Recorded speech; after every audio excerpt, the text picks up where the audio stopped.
Նիկոլ Փաշինյանի մեծ տուպոյների տեղ դրած, իսկ իրականում իրանք անսահման ամբարո եւ տուպոյների ոհմակը հաջորդ խրախճանքը տեղեկատվական քարոզչական փորձում է ստեղծել Սերժ Սարգսյանի նամակը Վլադիմիր Պուտինի վերնագրի շուրջ։ 4-րդ փաստաթուղթն է, մտեք նայեք։ Ուրեմն Սերժ Սարգսյանի այդ նամակը, որը գրվել է 16 թվականին հեսա ամիսը նայենք, օգոստոս ոնց որ թե եթե չեմ սխալվում, ավգուստ, 5 ավգուստը։ Սերժ Սարգսյանի այդ նամակը Հայաստանի պետական շահերին ծառայելու լրջագույն օրինակ է։ Այդ նամակը պետք է տպել, պուճուր, կախել դրանց վզներից, քանի դեռ դրանք իշխանության են, որպես պետությանը ծառայելու, թե ոնց է պետք ծառայել պետական շահին։ Սերժ Սարգսյանը փոքր Հայաստանի մեծ նախագահը գրում է մեծ երկրի ղեկավարին, համանախագահ, ռազմավարական գործընկեր, նամակ, որտեղ շարադրված է շատ հստակ, շատ դիվանագիտական լեզվով, բայց շատ կոշտ մոտեցումները Հայաստանի կողմից։ Սերժը Պուտինին շարադրում է դիվանագիտության մեջ թույլատրելի կոշտ լեզվաբանության շրջանակներում Հայաստանի ակնկալիքները եւ պահանջները, քննադատում է Լավրովի մոտեցումները անուղղակիորեն եւ ասում է, թե ինչով պետք է այդ փոփոխությունները տեղի ունենան, ինչ փոփոխություններ պետք է տեղի ունենան։ Բացեք այդ նամակը կարդացեք։ Այսինքն առաջինը, այս նամակը վկայում է ոչ թե այն մասին, որ բանակցությունները տուպիկում էին, որ սաղ վատ էր, որ դիսբալանսը եւ այլն, այսա դրան հերթով կանդրադառնա։ Այս նամակը վկայում է առաջինը այն մասին, որ Սերժը տղա է, որ 16 թվականի օգոստոսի նման բովանդակությամբ նամակ է գրել նման երկրի նման ղեկավարին։ 1. Երկրորդը, այս նամակում շարադրված, որ բացեք կտեսնեք, խնդիրները, որ Սերժը տեսել է, որ կա ռուսական կողմից, այս նամակում շարադրված խնդիրները հետո մյուս փաստաթղթերում 18 թվականի իմ քիչ առաջ հիշատակված Կռակովյան փաստաթղթում, 19 թվականի Նիկոլին փոխանցված փաստաթղթում տեղ են գտել։ Սերժը ինչ առաջարկել է հայկական շահերից ելնելով, զգալի մասը, ոչ բոլոր, բայց զգալի մասը այդ բոլոր կարևոր առաջարկների տեղ է գտել հետո բանակցային փաստաթղթերում։ Դրա վկայությունը Նիկոլի հրապարակված այն իմ հիշատակված Կռակովի տարբերակն է եւ Կռակովյան բանն է եւ 19 թվականի բանակցային փաստաթուղթը։ Սերժը այս նամակով, որտեղ շարադրել է խնդիրներ եւ պետական այրի կեցված կա ցույց տվել, բայց դա մենակ կեցվածքի մասին չէ, եւ հասել է արդյունքներից մեկը դիվանագիտականը հենց Նիկոլի հրապարակած այդ փաստաթղթերում կա։ Արդյունքներից երրորդը ռազմականը նա է, որ այս նամակից հետո Հայաստանի Հանրապետությունը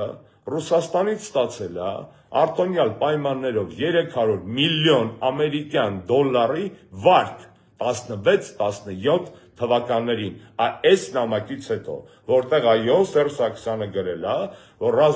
ռազմական բալանսը խախտված է, իսկ կետով չգիտեր, որ Ադրբեջանը մեզանից միշտ մեծ է եղել, միշտ մեզանից հարուստ է եղել, միշտ մեզանից շատ փող է ունեցել, միշտ ավելի շատ տեխնիկա է առել։ Այսինքն էդի տենց բանա սենսացիա էր, որ Ադրբեջանը ավելի հարուստ էր ու շատ ավելի զենք ուներ։ Չէ,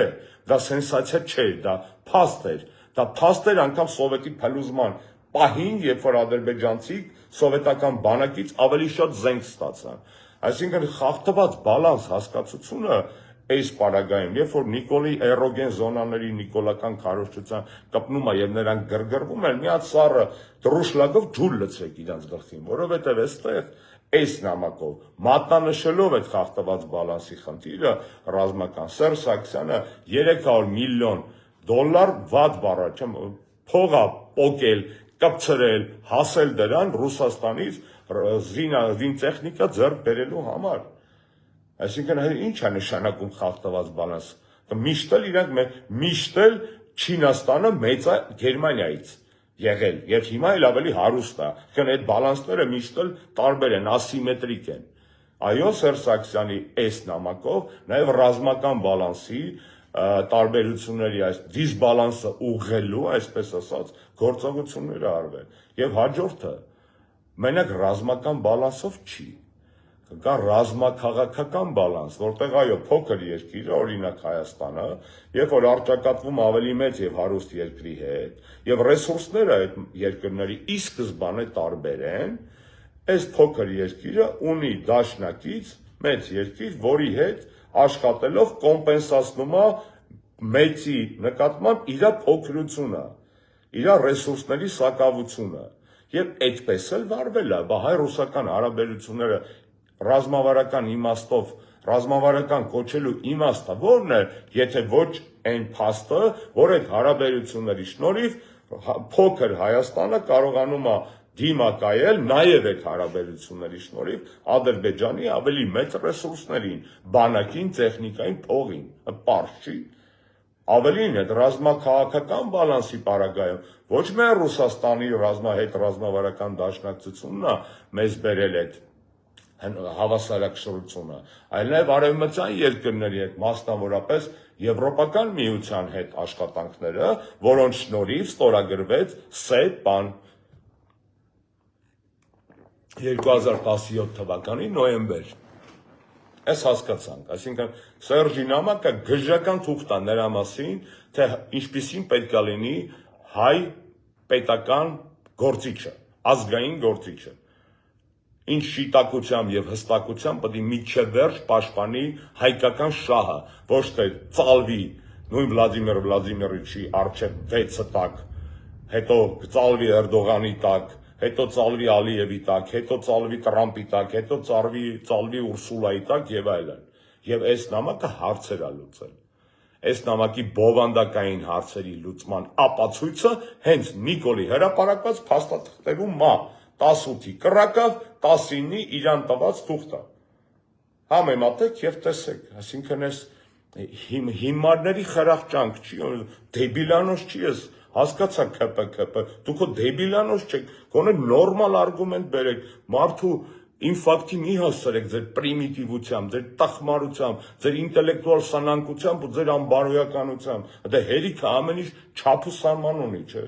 Դուք ձեզանից չեք զզվում գոնե մարդկային առումով, թե դուք ինչ տխմարություններ եք դուրս տալի, ինչ ստեր եք դուրս տալի, ափաշկերա հրապարակված թղթերի, որ քորինը չեք կարող խաբել, կներեք, կույրին էլ չեք կարող խաբել ձեր այս բաները, որ մնաց մեզ ժողովրդի, մեզ քաղաքական դաշտի ներկայացնելու, դուք բառ չեմ գտնում ասելու։ Այս Սերժի նամակի հետ կապված, ֆիքսեցինք սա, բայց սա ամենը չի դեռ, հաջորդը։